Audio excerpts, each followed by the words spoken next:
సందేశం న్యూ షాలేము సందేశం, షాలేము సందేశం, న్యూ షాలేము సందేశం. చితికిన బ్రతుకులకు, కృంగిన హృదయాలకు, రక్షణ లేని సర్వజనులకు, చితికిన బ్రతుకులకు, కృంగిన హృదయాలకు, రక్షణ లేని సర్వజనులకు షాలేము సందేశం, న్యూ షాలేము సందేశం.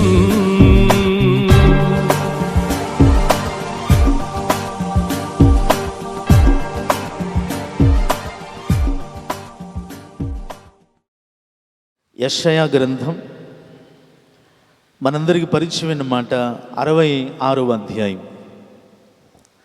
13వ వచనంలో బహు చక్కటి మాట ఉంది. The book of Isaiah chapter 66 verse 13. ఒకని తల్లి వానిని ఆదరించున్నట్లు నేను మిమ్మును ఆదరించెదను, యెరూషలేములోనే మీరు ఆదరించబడిదరు. ఆమేనండి. ఈ చదువుకున్న యెషయా గ్రంథంలో ఒక్క వచనంలో 3 సార్లు ఒక్క మాట కనపడింది. ఆ మాట పేరేంటంటే ఆదరణ. అమ్మ అందరేనండి, ఏంటంటే ఆదరణ. ఒకని తల్లి వానిని ఆదరించున్నట్లు. ఈ పగటికాల సమయంలో కూడా తల్లిగారు విజయమ్మ గారిని జ్ఞాపకం చేసుకుంటున్నారు.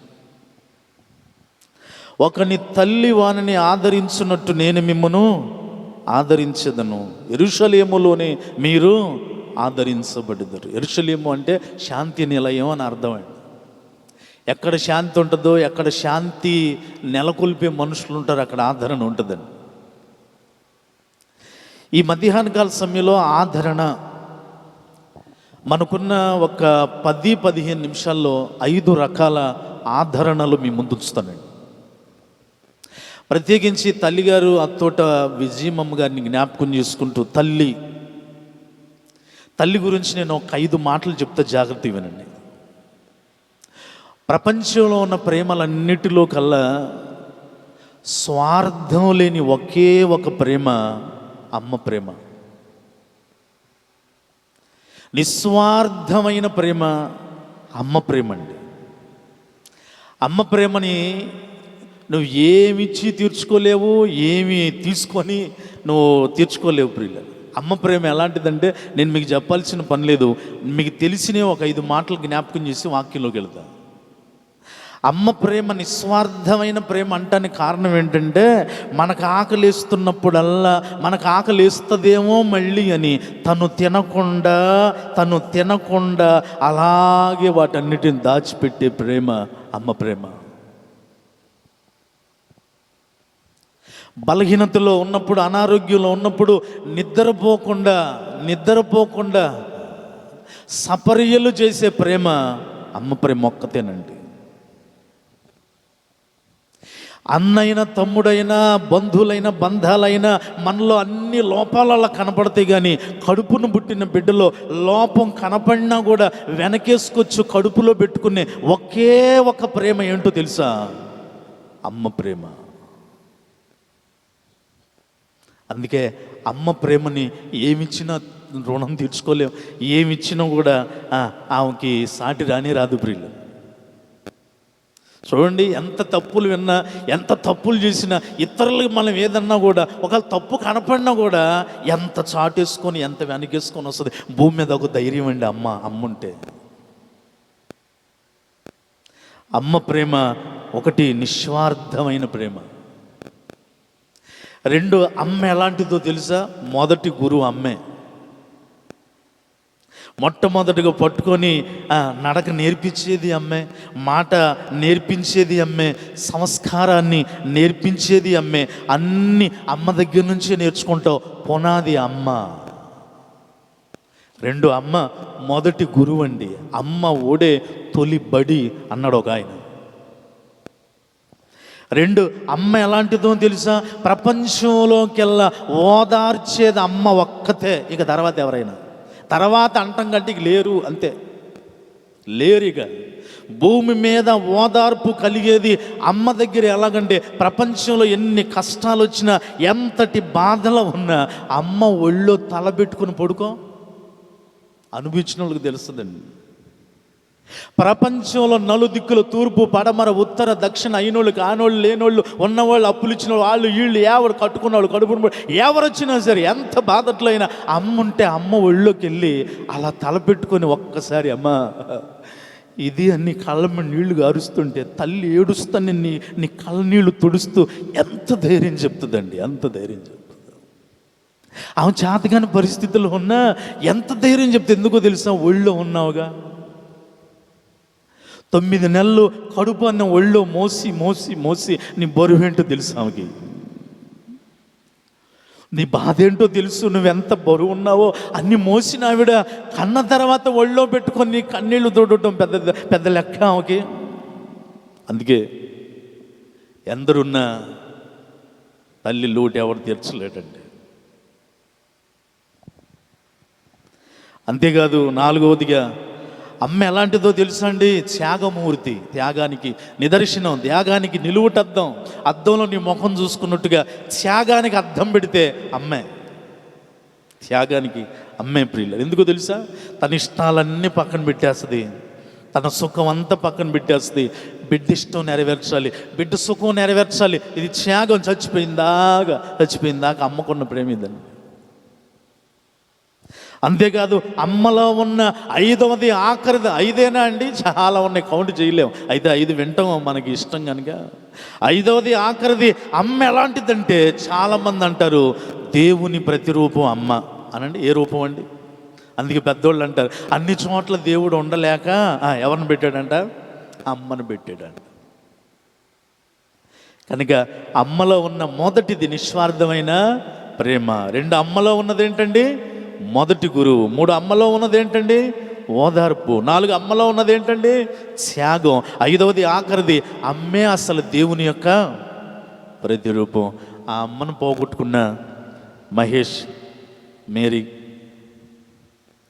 నిజంగా మీరు ఎన్నిసార్లు వచ్చినా, నేను ఎంతసేపు చెప్పినా, ఎవరొచ్చి ఏమిచ్చినా ఆ పొదువు మాత్రం ఈ 5 ఎవరు తీర్చలేరు. అందుకే నేను ఎప్పుడు చెప్తా ఉంటా, అమ్మ లేనోళ్ళంట ఎంతమంది ఉన్నా అర్ధాకలతోనే పడుకుంటారట. ఎందుకంటే చక్కగా ప్రేమతో కలిపి పెట్టే అమ్మ లేదుగా. కనుక ఒకని తల్లి వారిని ఆదరించినట్టుగా నేను మిమ్మల్ని ఏం చేస్తానండి? ఆదరిస్తాను. మిమ్మల్ని అనాథలుగా విడవను. నేను ఆ టైంలో ఆలోచన చేశాను, మహేష్ కొంచెం లోకానుసారంగా మనిషిగా ఉన్నా నాకు అర్థమైంది ఏంటంటే, అమ్మ లేదు, నాన్న లేడు, అన్నయ్య లేడు, ఎవరు ఓదారుస్తారు మహేష్ని? అక్కయ్య కాపురం అక్కయ్యది, ఎవరున్నా బంధువులున్నా ఎందరున్నా ఎవరి బాధ్యతలు వాళ్ళు. నేను ఎవరిని తప్పు చేయట్లా, తక్కువ మాటలు, వారి బాధ్యతలు నెరవేర్చుకోవాల్సిందే. మరి కష్టంలో ఎవరు మహేష్కి, వజ్రమ్మకి? నిజంగా దేవుడే లేకపోతే మరలా మహేష్ ఇలా మార్పులోనికి వచ్చేవాడు కాదండి. దేవునికి స్తోత్రం చెప్పండి ఒకసారి. మరలా ఇలాగ అమ్మని జ్ఞాపకం చేసుకుంటూ జ్ఞాపకార్థ కోరిక ఏర్పాటు చేయటం. ఎవరు విడిచిపెట్టిన దేవుడు అంటాడు, యోహాను 14:18 చూడవలసిన పనులే, నేను మిమ్ములను అనాథలుగా విడవను. కనుక ఒకని తల్లి వాణిని ఆదరించినట్టుగా నేను మిమ్మల్ని ఆదరిస్తాను. నేను 5 ఆదరణలో 10 నిమిషాల్లో ముగిస్తాను. జాగ్రత్త వినండి ప్రియులు. నెంబర్ 1, దేవుడు ఏ విషయాలను ఆదరిస్తాడంటే ఎన్నో విషయాలను ఆదరణిస్తాడు. నేను 5 విషయాలు జ్ఞాపకం చేస్తాను. నెంబర్ 1, ఇప్పుడు తెరవండి కీర్తనలు 94వ కీర్తన 19వ వచనం. 94వ కీర్తన 19వ వచనంలో మొదటిగా ఆయన ఎప్పుడు ఆదరిస్తాడు? ఒకని తల్లి వానిని ఆదరించున్నట్టుగా నేను మిమ్మల్ని ఆదరిస్తాను. ఎలాగ ఆదరిస్తావయ్యా? ఎప్పుడు ఆదరిస్తావయ్యా? ఏ విషయంలో ఆదరిస్తావయ్యా? 94వ కీర్తన 19వ వచనంలో బైబిల్ చెప్తుంది, నా అంతరంగమందు విచారములు హెచ్చగా నీ గొప్ప ఆదరణ నా ప్రాణమునకు నెమ్మది కలుగ చేయుచున్నది. దేవునికి ఒకసారి స్తోత్రం చెప్పండి బిగ్గరగా. ప్రియులైన నెంబర్ 1, దీనికి ఒక పేరు పెట్టగలిగితే భక్తుడి కంట అంతరంగమునందు ఏమి హెచ్చుగా వచ్చినాయి అంటే విచారాలనండి. ఏంటంటే అవి ఇక్కడ అదే రాయబడింది, నా అంతరంగమందు విచారములు హెచ్చగా. ఇప్పుడు ఏమి నన్ను ఆదరిస్తుందంటే నీ గొప్ప ఆదరణ అనండి. ఏ ఆదరణ అండి? గొప్ప ఆదరణ. భక్తుడైన దావీదు అంటాడు, ప్రభువా నా హృదయంలో అంతరంగంలో ఒకటే విచారాలయ్యా. నెంబర్ 1, ఆయన ఎలాగ ఆదరిస్తాడు? ఏ విషయంలో ఆదరిస్తాడంటే విచారములలో ఆదరణ అనండి. దేంటో అండి? ఎంత విచారణం! అమ్మను కోల్పోయి, నాన్నను కోల్పోయి, అన్నను కోల్పోయి, పరిస్థితులు తారుమారయ్యి, ఆ దేహంలో కూడా బలహీనత, ఇవన్నీ చూస్తూ వజ్రం కూడా తలకిందులైపోయిందండి. విచారాలలో నేను మిమ్మల్ని ఆదరిస్తానో దేవుడే, లేకపోతే ఈ విచారాల్లో ఇంకా ఈ కుటుంబం ఎలాగ ఉండిపోయేదండి. నా జీవితంలో, నీ జీవితంలో, మనందరి జీవితంలో ఎన్ని విచారాలండి. విచారాలను కొట్టేయగలిగిన మందు తెనాలి గుడివాడ హనుమంతరావు కొట్లో లేదు, గుంటూరు కొత్తపేట హాస్పిటల్ గల్లీలో లేదండి. విచారాలను ఆదరణ ఇవ్వాలంటే ఆయన పేరే నజరేయుడైన యేసు. యేసు ప్రియ. ఎన్ని విచారాలండి. కడుపు చించుకుంటే కాళ్ళ మీద పడతాయి అన్నట్టుగా. కొడుకులు చూడలే కొంతమంది, కోడలు చూడలే కొంతమంది, పిల్లలు ఉన్నా కూడా కొదువైపోయి దూరంగా ఉన్నవాళ్ళు కొంతమంది. అంతరంగంలో విచారాలు హెచ్చైపోయినాయి అంట. ఆ విచారాల్లో ఆదరణకర్తవు నీవే. ఆమేనండి బిగ్గరగా. భయం అండి, విచారాల రంగాల ఆందోళనలో. ఈ విచారాల్లో నేనే మిమ్మల్ని ఎలాగ ఆదరిస్తానో తెలుసా? ఒకని తల్లి వారిని ఆదరించున్నట్టుగా నేను మిమ్మల్ని రెండో విషయానికి జ్ఞాపకం చేస్తాను. ఏ విషయంలో ఆదరిస్తావయ్యా? ఒకటి విచారములో ఆదరణ, 2 కొరింథీయులకు రాసిన 2వ పత్రికలకు ఒకసారి రండి ప్రియులారా. నేను వివరించలేను, నేను జస్ట్ పాయింట్లు చెప్పి నేను ముగిస్తా, జాగ్రత్త వినండి. కొరింథీయులకు రాసిన 2వ పత్రిక 1:4 రెండవదిగా ఆయన ఎలా ఆదరిస్తాడో తెలుసా అండి? కొరింథీ 2వ పత్రిక 1:4, దేవుడు మిమ్మును ఏ ఆదరణతో ఆదరించుచున్నాడో ఆ ఆదరణతో ఎట్టి శ్రమలలో ఉన్నవారినైనను ఆదరించుటకు శక్తి గల వారమగునట్లు ఆయన మా శ్రమ అంతటిలో మమ్ములను ఆదరించుచున్నాడు. చేతులను బాగా స్తోత్రం చెప్పరా? మరి ఇక్కడ ఒక్క వచనంలోనే ఆదరణ ఆదరణ ఆదరణ ఆదరణ 4 సార్లు రాశాడండి. రెండవదిగా ఎలాగ ఆదరిస్తాడు అని అంటే ఇక్కడే రాయబడింది, శ్రమలలో ఆదరణ. అమ్మ అనండి అందరూ. దేంటో ఆదరణ అండి? మనిషికి ఇవన్నీ ఉన్నాయండి. పడుకుంటామన్న మాటే కానీ ఎన్ని విచారాలు. రెండవదిగా విచారం మూలాన్ని వచ్చేది ఏంటో తెలుసా? శ్రమ అనండి. విచారం మూలాన్ని ఏంటండి? శ్రమ. 2 శ్రమలలో ఆదరిస్తాడట. ఎన్ని శ్రమలండి, ఎన్ని శ్రమలు ఈ గృహంలో కూడా. బలహీనతలు, మరణాపాయ పరిస్థితులు. వజ్రమ్మ కానీ, మహేష్ కానీ. మేరీ సాక్ష్యం చెప్పింది ఏంటో తెలుసా? ఆ భయంకరమైన పరిస్థితుల్లో దేవుడే మా తమ్ముడిని, మరదలను ఆదుకోపోతే వాళ్ళ స్థితిలో ఉండేవాళ్ళు కానే కాదు. తల్లి భూమి మీద ఉంటే, తండ్రి భూమి మీద ఉంటే అప్పైన సొప్పైన ఇతరుల పాదాలు, కాళ్ళను పట్టుకుంటారండి. తండ్రి ప్రేమది, తల్లి ప్రేమది. ఎవరు లేని పరిస్థితుల్లో ఆ శ్రమల్లో ఎవరో నేనైనా మీరైనా వచ్చి అయ్యో ఎంత శ్రమ వచ్చిందయ్యా అనేవాళ్ళమే కానీ శ్రమలో సరైన ఆదరణ ఇచ్చేది ఎవరో తెలుసా? చెప్పండి, ఎవరండి? నజరేయుడైనా యేసు. అందుకే మనిషి జీవితంలో ఎవరున్నా లేకపోయినా ఎవరు ఉండాలండి? దేవుడు ఉండాలి తల్లి, దేవుడు ఉండాలి. మూడో విషయాన్ని జ్ఞాపకం చేస్తాను. ఆయన ఏ విషయంలో ఆదరిస్తాడండి? దీనికి చాలా రిఫరెన్స్లు ఎన్నెన్నో ఉన్నాయి. వాటన్నిటిని నేను మీకు జ్ఞాపకం చేయట్లా. జస్ట్ నేను 5 పాయింట్లు చెప్పి ప్రార్థన చేస్తాను. మూడో విషయాన్ని ఆయన ఏ విషయంలో ఆదరిస్తాడంటే అపోస్తుల కార్యములు 9వ అధ్యాయం 31వ వచనం. అపోస్తుల కార్యములు 9వ అధ్యాయం 31వ వచనంలో, కావున యూదయ, గలిలయ, సమరయ దేశమందంతట సంఘము క్షమాభివృద్ధి నొందుచు సమాధానము కలిగి ఉండెను. మరియు ప్రభువునందు భయమును పరిశుద్ధాత్మ ఏం కలిగి? అందరూ చెప్పండి, ఏం కలిగి? ఆదరణ కలిగి నడుచుకొనుచు విస్తరించుచుండగా. మూడవదిగా దేనిలో ఆదరిస్తాడంటే, ఈ మాట చదువుతున్న టైంలో అపోస్తున్న పౌలు గారిని చంపాలని కొంతమంది మర్డర్ ప్లాన్ చేశారండి. ఆ టైంలో ఆయన గారిని పెద్ద గంపలో పెట్టి కనపడకుండా గంపని పైనుంచి కిందకి దించి పౌలు గారిని ఆ ఊరు దాటించారండి. ఎందుకంటే ఆయనకు ఆపద వచ్చింది. సువార్త చెప్తుంటే ధర్మశాస్త్రం తప్పు అంటున్నావు, యేసుక్రీస్తు అన్ని అని అంటున్నావు కనుక వాళ్ళు ఒప్పుకోవట్లా. యేసుక్రీస్తు గురించి చెప్తుంటే చంపాలని చూస్తే గంపలో దించి పంపించేసిన తర్వాత వాళ్ళకి దేవుడు మిగిలిన వాళ్ళు కూడా అంతటి సేవకుడిని చంపాలని చూస్తుంటే మనం ఒక లెక్క అనుకుంటున్న టైంలో పరిశుద్ధాత్మ దేవుడు అంట వారి హృదయాల్లో ఏం పెట్టాడు తెలుసా? ఆదరణ. అమ్మ అనండి, ఏంటది? ఆదరణ. మూడవదిగా ఏ విషయంలో ఆయన ఆదరిస్తాడంటే భయములో ఆదరణ. అమ్మ అన్నాడు దేంటో? భయం. ఎంత భయం అండి, ఎంత భయం! తండ్రి లేకపోతే, తల్లి లేకపోతే, ఒక సపోర్ట్గా ఉండే అన్నయ్య లేకపోతే ఎంత భయం అండి, ఎంత భయం! కొంచెం ఇబ్బంది రాగాలి, కొంచెం విచారం రాగాలి, కొంచెం శ్రమ రాగాలి, ఎంత భయం! కానీ భయాలన్నిటిలో కూడా దేవుడు చేసే పన్నెండు తెలుసా? అదిగో అక్కడ సంఘాన్ని ఆదరించినట్టుగా మన భయాలన్నిటిలో కూడా ఆయన ఏం చేస్తాడో తెలుసా? ఆదరిస్తాడండి. అందుకే ఒకని తల్లి వానిని ఆదరించినట్టుగా నేను మిమ్ములను ఆదరిస్తాను. తల్లి చూడండి, భోజనం పెట్టేటప్పుడు రే అదిగో భూషోడు వస్తున్నాడు అనేది ఆమె, ఎవడురా వచ్చేది రానే అనేది కూడా ఆమె.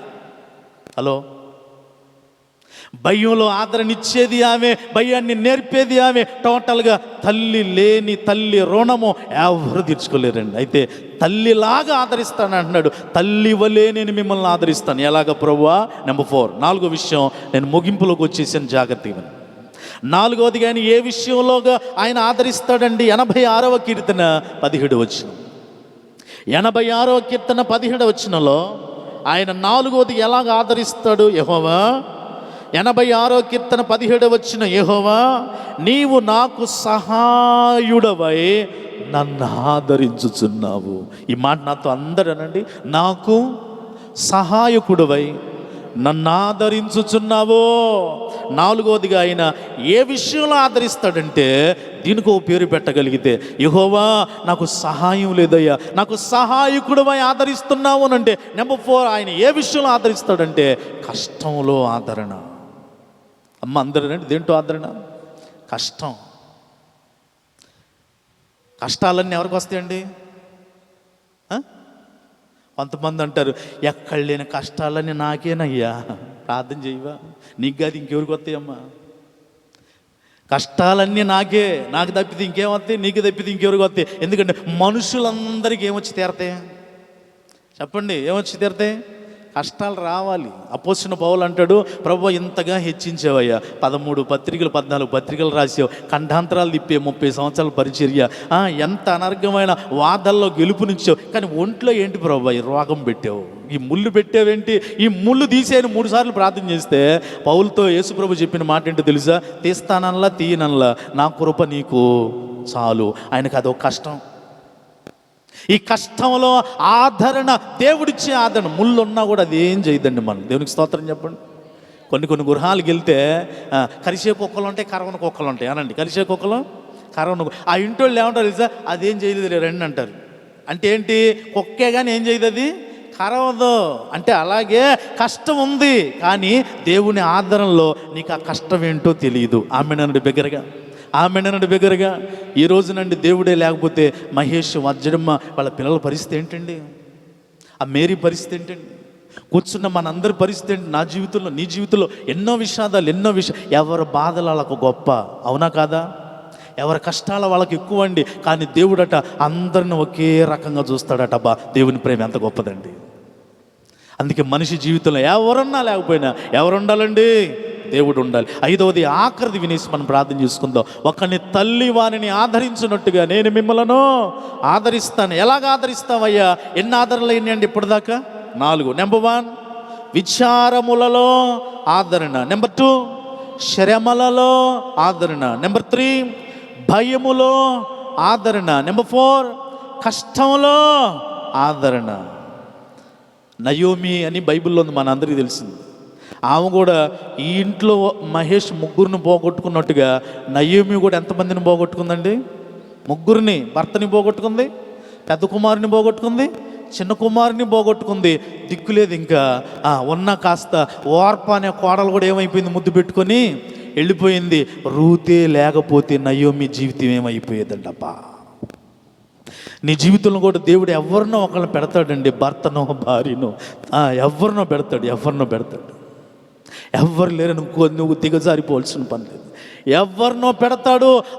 వాళ్ళు నీ దృష్టిలో అంచనాగా రాకపోవచ్చు, కానీ నయోమి అనుకున్నది రూత్ ఉండదులే, ఆవిడ చాలా డబ్బున్న అమ్మ, వెళ్ళిపోద్ది అనుకుంది. కానీ రూతే నిలబడిందండి, రూతే నిలబడింది. మనుషుల ఆలోచనలు దేవుని తలంపులు మనుషుల తలంపుల వంటివి కావు ప్రియులరా. దేవుడు ఎవరిని నడిపిస్తాడో, ఎవరిని నీకు తోడుగా పెడతాడో వాళ్ళే లేకపోతే ఈ పాటికి నువ్వేమవుతావు, నేనేమవుతాను. ఐదవది ఆఖరిది వినేసి ప్రార్థన చేసుకుందాం. ఒకని తల్లి వారిని ఆదరించున్నట్టుగా నేను మిమ్మల్ని ఆదరిస్తాను. ఎలాగ ఆదరిస్తావయ్యా? ఇర్మియా గ్రంథము 31వ అధ్యాయం 13వ వచనం. ఇర్మియా గ్రంథం 31:13. ఐదవది ఆఖరిది వినేసి ప్రార్థన చేసుకుందాం. ఇర్మియా 31:13. వారి దుఃఖమునకు ప్రతిగా సంతోషమిచ్చి వారిని ఏం చేస్తానండి? బిగ్గరగా చెప్పండి, ఏం చేస్తానండి? ఇంకొంచెం బిగ్గరగా చెప్పండి, ఏం చేస్తాను? ఆదరించదను. ఐదవది ఆఖరిది ఎలాగ ఆదరిస్తావయ్యానంటే దుఃఖములో ఆదరణ. అమ్మ అందరూ అనండి, ఎలాగ ఆదరణ అండి? విచారములో ఆదరణే కాదు, శ్రమలో ఆదరణే కాదు, భయములో ఆదరణే కాదు, కష్టంలో ఆదరణే కాదు. ఐదవది ఆఖరిదు. వీటన్నిటి మూలాన మనిషికి వచ్చేది ఏంటో తెలుసా? దుఃఖం. విచారం వల్ల దుఃఖమే, శ్రమ వల్ల దుఃఖమే, భయం వల్ల దుఃఖమే, కష్టం వల్ల మనిషికి వచ్చేది. ఈ నాలుగిటి వలన మనిషికి వచ్చేది ఏంటో తెలుసా? దుఃఖం అండి. పగలని లేదు, రాత్రి లేదు, ఒంటరం లేదు, పిల్లలను చూస్తే, పెద్దోళ్ళని చూస్తే, ఇంట్లోకి వెళ్తే, బయటకు వస్తే, పరిస్థితులను చూస్తే, ఆరోగ్యాన్ని చూసుకుంటే, అప్పులను చూసుకుంటే, పెద్దోళ్ళు లేరని దిక్కు చూసుకుంటే, ఆ పెద్దోళ్ళ ఫోటోలు చూసుకుంటుంటే వచ్చేది ఏంటో తెలుసా? దుఃఖం, దుఃఖం, దుఃఖం. అందుకే దేవుడు అంటాడు, వారి దుఃఖములో నేనేం చేస్తానో తెలుసా? సంతోషమిచ్చి ఆదరిస్తానండి. అందుకే బైబిల్ చెప్తుంది, ఈ మాటల ద్వారా మీరు ఒకరిని ఒకరు ఏం చేసుకొనుడి? ఆదరించుకొనుడి. దేవుడు ఆదరించే దేవుడు అండి. కొరింథీ 2:1-3 ఉంటుంది, చూడవలసిన పని లేదు. కొరింథీ 2:1-3 కనికరము చూపు తండ్రి సమస్తమైన ఆదరణ అనుగ్రహించు దేవుడు. ఆమేనండి బిగ్గరగా. ఏ ఆదరణ ఇస్తాడండి? సమస్తమైన ఆదరణ ఇస్తాడు. కనుక కురిగిపోవద్దు, దిగజారిపోవద్దు. అన్నిటికి మించి ప్రభువా ఈ 5 అంతలు, విచారం, తర్వాత శ్రమ, తర్వాత భయం, తర్వాత కష్టం, తర్వాత దుఃఖం, ఈ 5 నాకు లేవు అన్నవాళ్ళు చేతులు ఎత్తండి. మీకు ఎలాగైనా సరే చంద్రబాబు నాయుడు గారి దగ్గరికి వెళ్ళిన రివార్డు ఇప్పిస్తాను. అమ్మా మీకు లేవండి నన్ను అడిగితే నాకు 5 ఉన్నాయంట. నేను ఈ 5 లేని వాళ్ళు మనిషి భూమి మీద ఎవరు లేరమ్మా. అందుకే మన ఈ 5 కూడా ఎవరు కావాలో తెలుసా? అనండి, ఎవరు కావాలి? దేవా నీవే మమ్మల్ని ఆదరించుదువుగాక. అన్నిటికి మించి నాయన, అన్నిటికి మించి ఎవరిని ఆదరించుదువుగాక? మహేష్ని, మేరీని, వజ్రముని, తోబుట్టువులు ఉన్నారయ్యా, తోబుట్టువులు ఉన్నారు, రక్త సంబంధికులు వచ్చారు. వీళ్ళందరినీ మీరే ఆదరణతో నింపుదురుగాక. తల్లోంచండి, ప్రార్థన చేద్దాం.